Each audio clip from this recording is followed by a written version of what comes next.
মোহাম্মদ সুলাইমান হিজলা বরিশাল থেকে যে প্রশ্নটি করেছিল তার প্রশ্নটি ছিল স্বপ্নদোষের কারণে হোক অথবা শারীরিক দুর্বলতার কারণে হোক শরীরে যদি গাঢ় বীর্য না বরং পাতলা বীর্য লেগে যায় তাহলে সেই বীর্য নিয়ে নামাজ পড়ার সুযোগ রয়েছে কিনা। বীর্য লেগে থাকা সে কাপড় নিয়ে নামাজ পড়ার সুযোগ রয়েছে কিনা, বিষয়টি জানালে খুশি হব। মোহাম্মদ সুলাইমানকে এই প্রশ্নটি করার জন্য অসংখ্য ধন্যবাদ। তার প্রশ্ন উত্তর হলো, যদি কারো স্বপ্নদোষের কারণে অথবা শারীরিক দুর্বলতার কারণে যদি পাতলা বীর্য যদি কাপড় অথবা শরীরে লেগে যায় আর তার পরিমাণ যদি 1 দিরহামের চেয়ে কম হয়, 1 দিরহামের চেয়ে কম হয়, একটা কয়েন, বর্তমানে আমরা বলতে পারি একটা কয়েন পরিমাণ, একটা কাঁচা টাকা পয়সা পরিমাণ যদি এর চেয়ে যদি কম হয় তাহলে সেই কাপড় অথবা ওই লেগে থাকা নাপাক নিয়ে নামাজ পড়ে নামাজ আদায় হয়ে যাবে। আর ওই পাতলা বীর্যের পরিমাণ যদি 1 দিরহামের চেয়ে বেশি হয়, সেটা শরীর লাগুক অথবা কাপড়ে লাগুক, সেই অবস্থায় যদি কেউ নামাজ পড়ে নামাজ আদায় হবে না।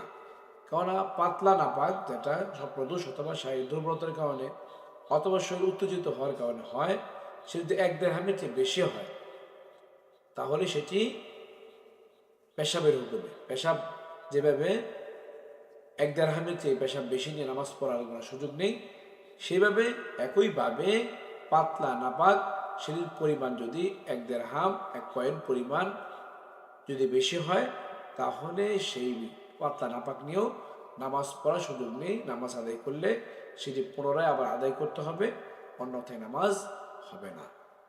এই মাসলার রেফারেন্স উদ্ধৃতি আপনারা পাবেন আব্দুল মুখতারের 1 নম্বর খণ্ডের 571 থেকে 574 নম্বর পৃষ্ঠা পর্যন্ত, ফতোয়া হিন্দির 1 নম্বর খণ্ডের 101 এবং 100 নম্বর পৃষ্ঠায়, আল মুহাইতুল বুরহানির 1 নম্বর খণ্ডের 363 নম্বর পৃষ্ঠায়, মাজমুল আনওয়ারের 1 নম্বর খণ্ডের 92 এবং 93 নম্বর পৃষ্ঠায়, উমদাতুল ফিকহের 1 নম্বর খণ্ডের 315 এবং 316 নম্বর পৃষ্ঠা। যে দুইটি মাসলা বর্ণনা করা হলো, আল্লাহ পাক রব্বুল আলামিন আমাদের সবাইকে ভালো করে বুঝে এই দুইটি মাসলা আমল করার তৌফিক দান করুক।